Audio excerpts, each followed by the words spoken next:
Look at this bread recipe. Can you tell I didn't add eggs and I didn't add milk, yet it looks so soft and fluffy? And of course, the unique thing is that I didn't even have to knead. It is one of the most stress-free bread recipe I have ever made in my life. Adding your flour into a bowl, adding your salt and sugar, go on out to add in your instant yeast or active dry yeast. I am using this Allicin yeast, so I'm just using one sachet. I'm just going to add it into my mixture. Mix it thoroughly. Go on now to add in warm water.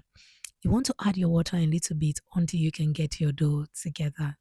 This recipe, you do not need to do too much. It is so easy. Follow me carefully. Do not skip any part of this video because every step of the way, you're going to learn something new, I assure you.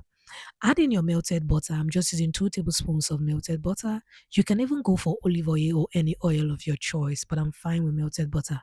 Cover and allow it to rest for 15 minutes.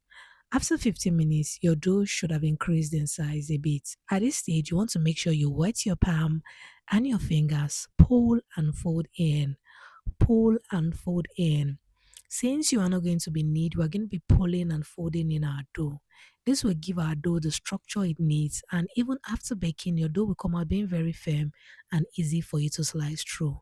After pulling and folding in for like 3 or 4 times on all sides, go on how to fold your dough in, cover, and allow it to rest for another 15 minutes. You should do this for about 2 to 3 times. I did my twice because I do not have time.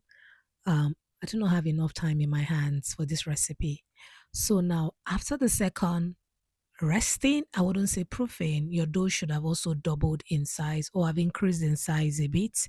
Go on now to wet your fingers again and do the same pulling and folding in. Yes, anyone can do this, even a child. Just make sure your fingers are wet because your dough is sticky and it can get stuck to your fingers. But having your fingers wet or getting your fingers wet has a way of preventing the dough from getting stuck to your pan, making it easy for you to work with your dough. Go on now to fold in your dough again, cover. The second proofing now, you're allowing it to proof for long. You're allowing it to proof for 45 minutes to 1 hour in a warm environment until your dough triples or doubles in size. So at this stage, your dough will definitely or literally fill your bowl. Take note of that. We're going to grease our pan now. I'm going to add in a little bit of vegetable oil to all sides of the pan. Sprinkle a little bit of flour. This will help our bread to slide out easily after baking without stress. So you want to do this to your bread pan. Please don't skip it. If not, after baking, you will struggle getting your bread out of your pan. Have you watched till this point and you haven't subscribed to Debbie's Kitchen? Do subscribe, do like and share. Thank you for your love and your subscriptions. I really do appreciate it. Thank you for your comment. And if you have watched till this point, I want you to comment in the comment section. Tell me what you think about this recipe.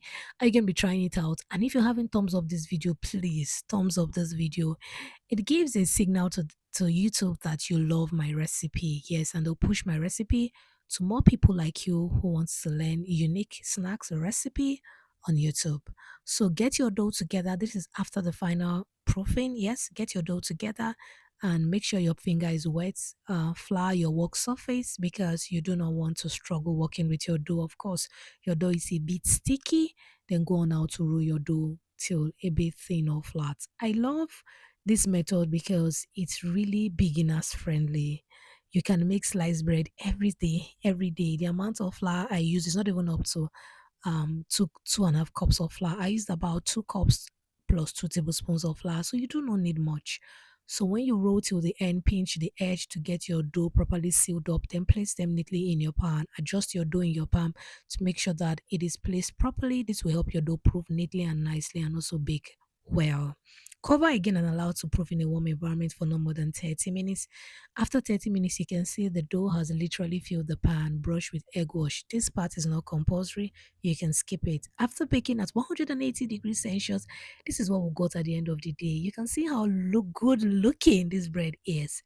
The pulling and folding in gives your bread structure. I noticed that when I didn't use this method or I don't need my dough, slicing through my bread is a bit difficult, but this bread hasn't even cooled properly yet, but it was easy for me to slice through. It was firm, it was stable, and it baked beautifully. You can see the inside. So if you do not have strength to knead and you do not have a mixer, this method will give you a perfectly soft and fluffy sliced bread and you don't need to stress yourself. Check out this video at the end screen where I made sliced bread with and without an oven, adding raisins. God bless you.